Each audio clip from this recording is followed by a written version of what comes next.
Il sentimento non è hobby positivo, para mí era joven con cierta limitación, está haciendo un show fabuloso, creciendo un talento artístico para adelante, un talento di baile, di arte, mi te quiere esta mostra un viaje más que joven que tiene hobby potencial de ta joven que porta buen deportista, nan porta buen artista, y hasta mañana quizás esta persona que porta trabaja de cierta función, entonces esta naturalmente meta di Ministerio aqui. Nós queremos um dia mais trata na apoiar pessoas com qualquer tipo de limitação back no nosso mercado laboral, mas também na sociedade. Essa aqui é uma forma que nós mira com Aruba, o local nós estamos contentes com essa sala está bem, que mete hobby pessoas contribuir também para bem mira e show aqui especial de Special Olympics. Me quero agradecer naturalmente por esta de uma outra forma de apoiar a organização aqui. La kami tomei a oportunidade também para agradecer diferentes stichtingen na Aruba, Fundação na Aruba, que está todo dia apoiar a pessoas com limitação de uma ou outra forma, de parte de nós que querem estar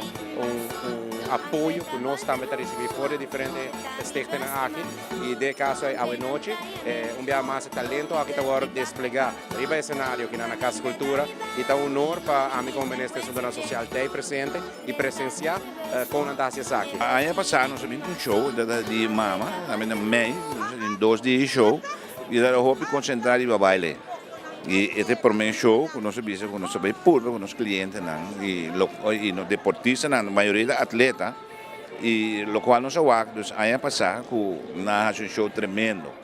E na cresce no momento que não abalha para o público. Então, ano aqui, nós sabemos que é bem um show, temos um talento,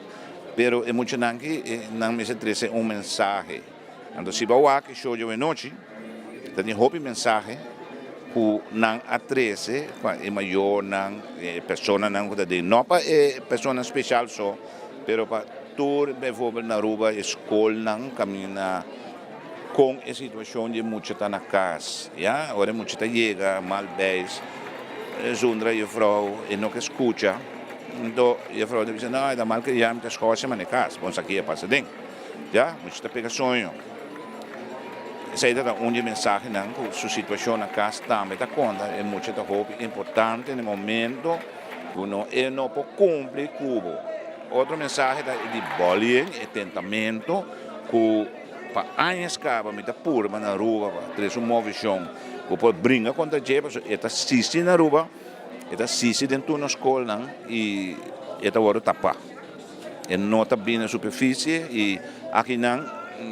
tem show está até droga.